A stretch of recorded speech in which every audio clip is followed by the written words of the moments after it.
Hello and welcome to the next show of Simon Says Let's Talk Business on Business Radio X.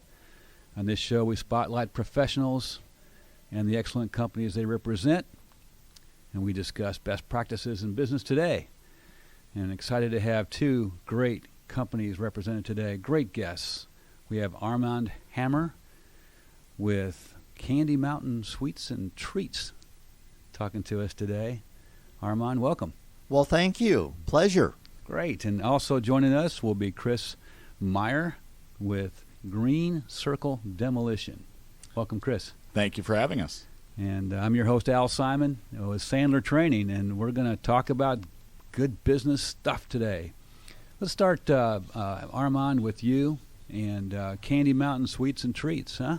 Yes. Great company. You brought some samples here into the studio, and so we're going to pig out when the show's over, aren't we? Is that what we're going to do? Great, yeah. I mentioned to you I have 8 grandchildren, so I'm looking forward to hearing about this. Oh, beautiful. Yeah, so you're a manufacturer of candy. Yes. You've been around for 25 years? Yes. Whatever? Mm-hmm. Okay. So why? Why did you start a company that manufactures and sells candy for children?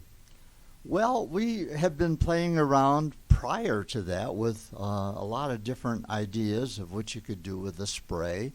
Mm-hmm. We had thought about the idea of doing like a breath freshener or something like that. Mm-hmm. And one day we said, well, if we can do it in a spray, kids would like it because it's fun.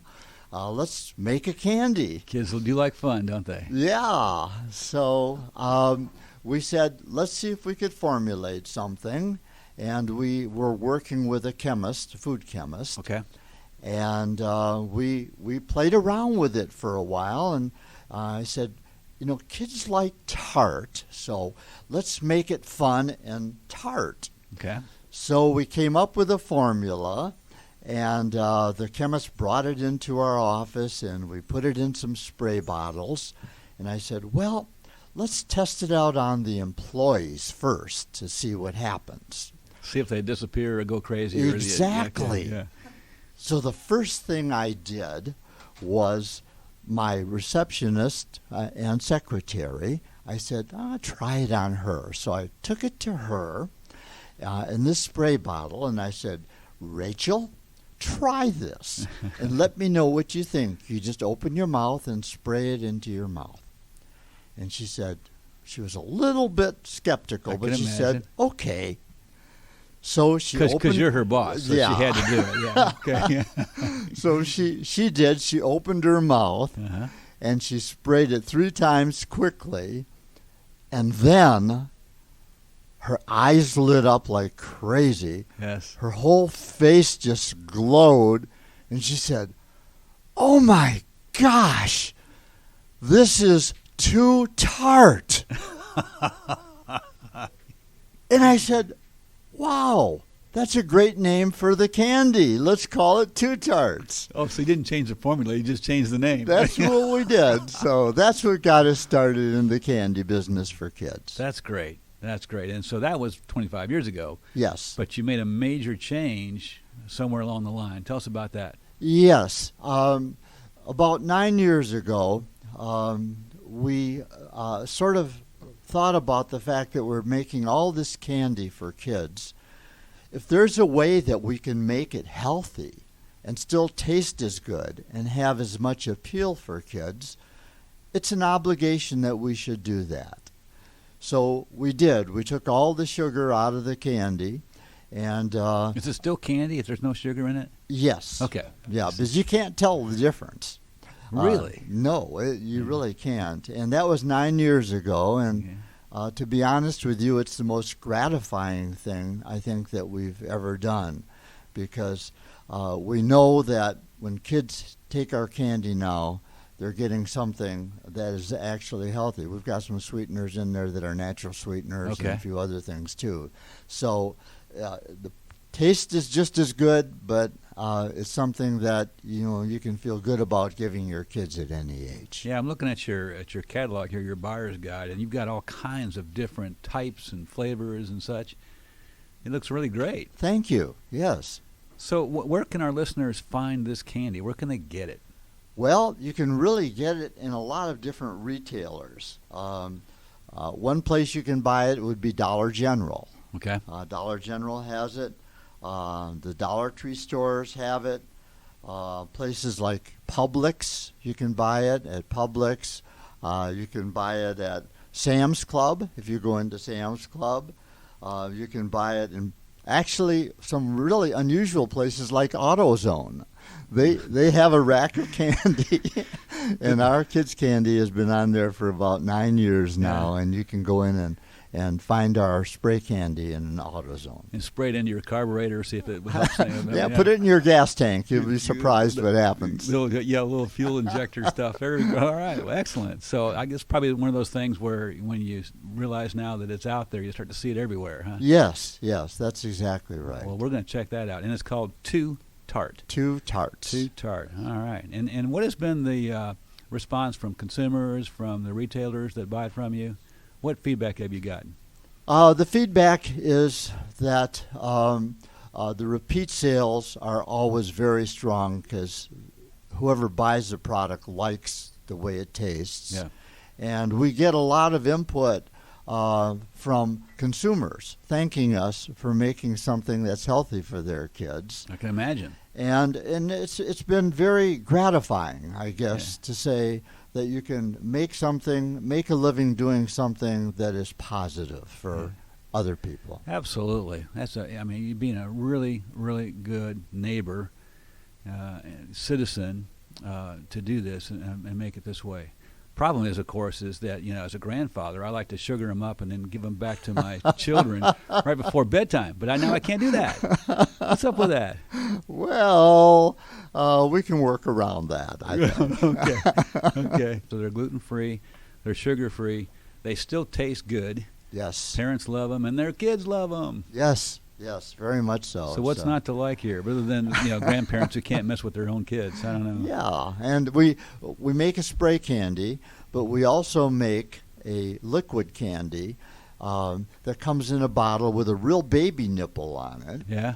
And it's good for the younger kids. All right. They can suck it right out of the nipple. Yeah. And that's called suck-ups. Suck-ups. And then we make a version called Gimme Goo for those that want to get right to it. You just screw off the cap and you drink it. It's like mainlining right into the veins. Yeah, exactly. But there's no sugar, Armand. It takes all the fun out of it. Well, I don't know about that. It adds a new dimension of having fun without. I like it.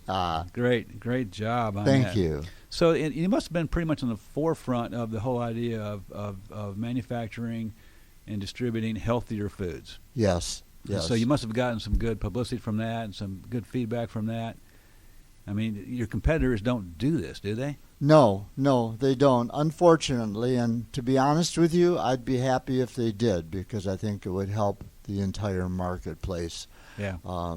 I'm not feeling, well, gee, I have the exclusive and aren't I great? That's not about that. It's about hoping at some point in time others will convert, because if you can make something taste as good, yes, why not have the responsibility to do it in a way that's positive for people? Absolutely. Why not do it? Yeah. Well, that's certainly a great attitude about the industry and about your competition. Well, thank you. Pretty refreshing these days. Thank you. Yeah. That's really good. And y'all manufacture this right here in the USA, huh? Right in Atlanta, Georgia. All right. Yes. Yeah, we have our own facility, and we actually make the candy, we fill it, and we do the whole thing right here in Atlanta. Okay. Yeah. And then you ship it out. Yes. To these retailers, and they put it on the shelves, and parents love it. Yes. Yes. So, why am I so behind the eight ball here? I have not heard of Too Tart candy before. What is the deal? Well, maybe you just need to be a tiny bit younger. Yeah, okay. Couple of years. I like the way you're very diplomatic in the way you said that. Yeah, that's good stuff. Oh. But yeah, we're all looking for ways to stay healthy, be healthier. But it is nice to have, as my wife and I say, a little treat. Absolutely. A little treat. I know that years ago, I used to do a radio show. I was a disc jockey. Were you? When I was. You got the voice for it. Just out of high school. Yeah. And we had a lot of fun with talking about um, candy at that time, and kids and what they like doing. Yes. And I think that was sort of a good background for me to end up doing what I did. Yes. So yeah. we've really felt wonderful about what we're doing, and things aren't always 100% all the time, but at least you're doing and contributing in a positive way. It's a tremendous thing you're doing. It really is. Thank It's you. an industry that very well needs it. Yes. Absolutely. Thank you. So once again, this is Al Simon with Sandler Training, and I'm your host on the show. Simon Says, Let's Talk Business. And our guest today is Armand Hammer from Candy Mountain Sweets and Treats. Mm-hmm. And Armand, if there's, I'm sure there's listeners that are going to want to look you up, get a feel for this, and we already mentioned the retailers where they can find your candy. But if someone wanted to talk to you, how could they get a hold of you, or how could they connect into your company? Probably the simplest way is to give you a phone number. Okay, we're ready. Okay, 404 696 696 4178. Okay, 404 696 4178. And I am always available to talk to anybody. I think that's important. Hey, president and founder of the company, CEO, and you're willing to talk to anybody who wants to talk to you. Absolutely, always. That's excellent. Always. I really appreciate you being on the show. Well, thank you. And I'm going to go out and get some Too Tart candy for my grandchildren. Okay, that sounds good. Hey, you know what? Why not? Well, thank you for having us. Yes. Appreciate it. Candy Mountain Sweets and Treats. Awesome. Thank Armand, you. great to have you with us. Great to be here. Thank you. Good.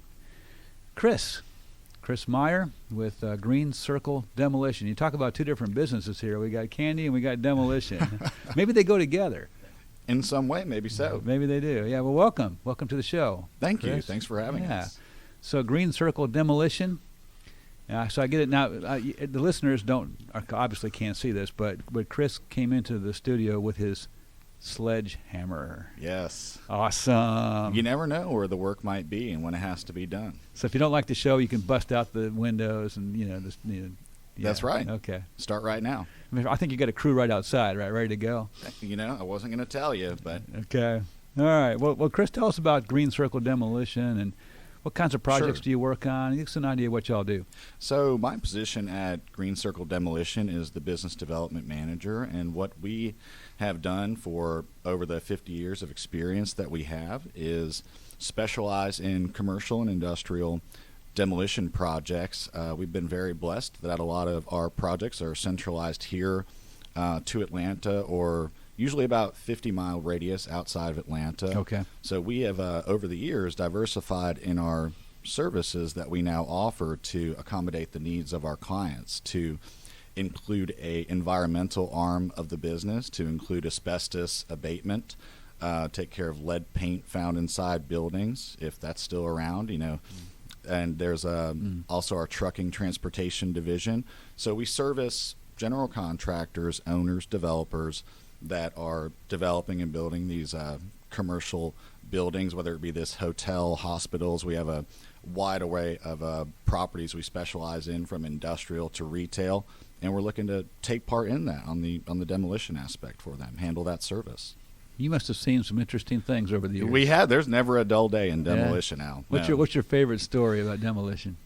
Well, there was a time that we actually just were very prideful, I would say, to help out at Six Flags over Georgia. There's very unique demolition projects that come about, whether it be an elevator, an escalator. I always say we do everything from wallpaper to skyscraper. The sky's the limit. So there's some really unique things. When we helped out at Six Flags, they were demolishing that old Cyclone roller coaster that they've now turned into a new Cyclone. But it's very interesting to be part of that and see how they're reusing materials and how the specialty, these genius minds, and not like us, we're not geniuses in demolition, but it does take a little bit of expertise to do what we do and selectively work with a well-educated team and expertise team of engineers and architects. So us having to remove that roller coaster and build it back was an incredible experience for us. That must have been something to see. Yes, it was very cool to see the transformation of it. So how do you, you mentioned that you have become more environmental, you're really good for the environment. Yes. And in that you have new techniques and new processes, but you also engage well with the community, right? Tell us more about how you do that. Yes, we do. Yes, we do. Even in the name Green Circle, kind of the inception of the name insinuated more of a green and sustainable approach to our means and methods and practices that we do. But as far as us engaging into the community now, we are very blessed with a profitable business. Everything is going well. We're expanding, and we very much believe in giving back. And one of the things we are doing now, Al, to give back is we've formulated a unique group that brings an eclectic mix of real estate individuals, property owners, developers, contractors, everybody of the like in what we call the AEC industry of the architects and engineers and different contractors, and bring them all together and hone it around a charity. For instance, here on 8/22 here in August, we're going to hold our next one at Improve USA in Doraville. It's centered around a charity that specializes in homeless veterans. So they clothe these veterans. They are setting them up for job opportunities and transitional housing, things of that nature. So anything we could do to support the vets, that have given so much for this country, that's just the focus on this event, but we're always looking to give back whenever we can. That's great. That really is great. Thank you. Thank you. We're very proud of it. That is, they're absolutely tremendous. And I've heard about Improve USA, and they do really good work for veterans. Yes. So thank you for doing that. Oh, you're welcome. It's our pleasure. Yeah, and investing in that. So, but not really what we think of when we think of demolition. I mean, so your competition, I mean, how do you stand out from your competition? Al, I think that's one of the ways is there's not as many companies out there engaging or sitting right here with you as we are now. And so we do a lot on social media to educate the public as to the proper means and methods of whether that be the environmental abatements or just what equipment is necessary for their particular project. I would say demolition in particular is one of the most mysterious trades because somebody could probably tell you how much that run of ductwork costs to put in this building right now. But demolition-wise, there's different means, methods, resources that we have at our disposal to do the job quickly, efficiently, and offer a value-engineered solution that I think is why we're so successful. Just our experience and the knowledge we put forth into our proposals and presentations with our clients, that sets us apart. I can imagine.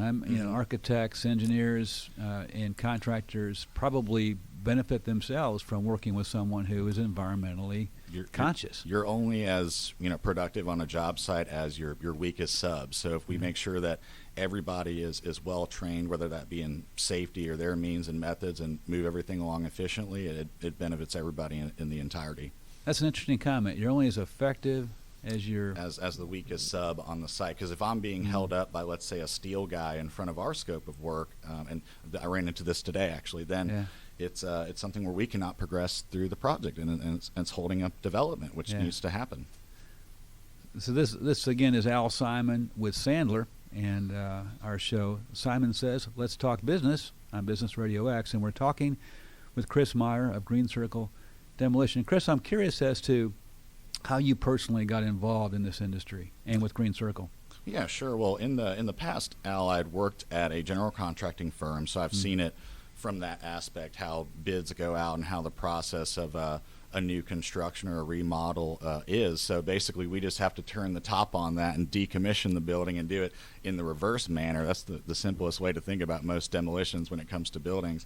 But in answer to it, really, I'd worked at another firm where it was more of a nature of an inside sales job, a relationship building job, where we catered to this audience, to commercial construction professionals looking to do business with more developers, property managers, and people responsible for, I'd say, 80% of the commercial real estate in North America. So I had their contact information. I was talking to these people on day-to-day, understood their needs, and I just said there has to be a position out there for me to be in front of their face, be very personal, and handle the sales cycle from the inception of project to managing the project to me personally estimating it, which is the pleasure I get to do now, and then take them out to dinner and say we appreciate the opportunity on this one, and we look forward to many more. It's the most rewarding thing in the world to us. And that's how I found it. It was through LinkedIn, and I said, I want the job. That's a great story. And it's interesting too, because your whole idea being to do good work and raise all boats, so to speak, which is a tremendous way to approach it. Yeah, I've always found that to be true. Is the more that we're able to give back and do for our clients, and even just friends and family and personal life, it comes back to you tenfold. We do the same in business. Yes. Well, good. Mm-hmm.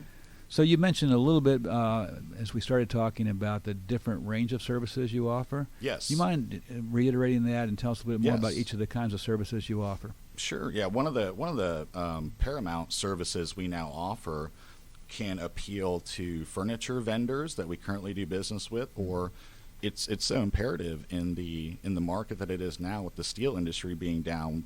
We run a recycling company. It's a fully functioning company where you can bring cars to be shredded, and we have we're employing over 100 employees now. Some stay at the yard and are processing anything from cars to furniture to HVAC mechanical equipment. So there is a huge place for us just to have that small range of service that we're able to offer a wider range of contractors and people in the industry to come to us, and that's a great thing. So we're keeping the commodities here in America, which we're very, very prideful for, and just instituting a positive change with the economy here. Yeah. So that's one. Is our total 5, just to recap, is demolition, environmental work, trucking and transportation, and disposal along with that, and the recycling. Okay. Mm-hmm.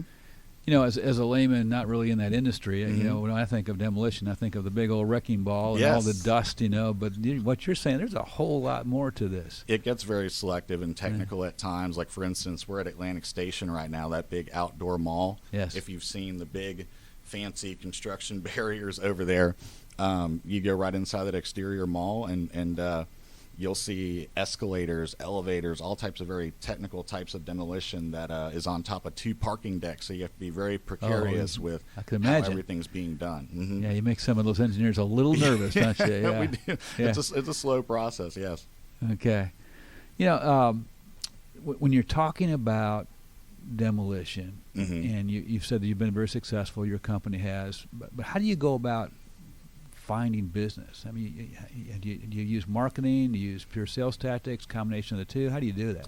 Well, that being my job, that's something I came into the company and started instituting different programs of getting a lot out there on social media. Yes, we use LinkedIn as a primary platform. Do you? And follow your podcast. So, say that again. You follow Simon Al's Says podcast. Yes. Yes. Thank you. Very good. Yes, and so we use the social media, Facebook and LinkedIn, but we're more prideful of being there and using the opportunity of even just a site walk. Being there, seeing the project in person, whereas a lot of companies may be solicited to in the demolition field, and they send a remote bid. They have no idea really what's going on with the project, and we're there with that intimate experience, and they get a good confidence for, especially if they worked with us before. And me and our company, we do a lot of contacts for referral projects. They see what we've done, and they in turn have seen, like, let's say the Candler building downtown. We helped with the abatement out there and the interior demolition, and it's a very historical project. People notice it, and we get a lot of calls afterwards for like-minded projects. It's interesting that you said that. And Armand, you mentioned also, when I asked how can people contact you, and you gave your personal phone number. In this day and age, and Chris, you said you use a lot with LinkedIn and podcasts and things blogs, like that, and blogs. Yeah, I think that a lot of folks today, they forget about that personal touch. They want to do the social media stuff. They want to do the marketing, the advertising, and then hope that the leads come in, email and phone. But both of you are really focused on that personal touch, the outreach, making sure that you have conversation with folks. Business is personal. I've always believed that. It's you're always selling to the person and always offering the solution to a person of a big organization, however large or small it might be. And it's one of those things when we do send in that proposal, or we're talking through a project and how to do it in the best possible manner. We like to sit there and read their body language and ask them, how can we do better in the future or on this? If we don't win the project, at least give us some feedback as to why, so we can improve in the future. Excellent practices for any of us. Mm-hmm. So, Chris, what are the future plans for Green Circle to expand? We are expanding, and the plan is just here within the next 30 days or so. We're ramping up to expand into the Jacksonville, Florida market, and that's going to allow us to have a satellite office there in which we can better service our clients in South Georgia. So our superintendents and our in-house employees don't have to travel as far, and they can focus on the projects in Savannah, where there's a shortage of resources in demolition. Mm-hmm. So we're currently mainly doing a lot of regional projects within the Southeast, but that'll help us expand southward. We're very proud of that. And that's not an easy task, right? To find competent people, have all that equipment, and remotely manage it, and have, like you said, competent people that you trust in another region. It's exciting and also scary, but we're ready for the growth pains. You know what? Companies that are vibrant companies have to do that, and I'm sure that you'll do it well. Thank you. I appreciate the confidence. Absolutely. So this is Chris Maier with us today with Green Circle Demolition. And Chris, if our listeners wanted to get a hold of you, how would they best do it? You can call me directly at 404-229-0492. I'll answer the phone any time of day. If not, leave us a message. We'll get back to you on your project or any type of concerns, or if you just want to talk. And we also have a website that has a lot of our previous portfolio projects that you can check out, and our range of services that we already mentioned at www.greencircledemolition.com. Okay, so that's greencircledemolition.com. Mm-hmm. Same with LinkedIn. If you just search Green Circle Demolition. Okay, or your phone number, 404-229-0492. Excellent. Well, great show. Armand, Chris, thanks for joining us today. I'm going to share a couple things about sales here as we wrap the show up today. Had some listeners who submitted some questions, really great questions about sales. And I thought what I would do is address one or two of those questions today. Here's a question from a sales manager. The question is, what metrics should I measure for my sales team? Are they weekly? Are they monthly? Are they yearly? This is an interesting question, because most of my clients are not measuring. When we first start working with them, they're not measuring the right things. They're just not. Almost everybody measures. What was last month's sales, what was last quarter's sales, what were last year's sales, and that's great. It's good to know your numbers and the trends, but that's not going to help you now. You know what I mean? It's not going to help you. It's too late. When those numbers are in, it's too late. So we always suggest to our clients that they measure behaviors, activities, and make sure that their teams, people like Chris that are out there doing the good work, make sure that they're doing the right activities in the right time frames and the right quantities with the right people, and we call that behavior. And behavior is 1/3 of what we refer to as the success triangle. So there's behavior, and then there's attitudes, and there's techniques, the 3 points of the triangle. And the thing about metrics, when you're measuring behaviors, then you can pinpoint when things aren't going as well as you want them to.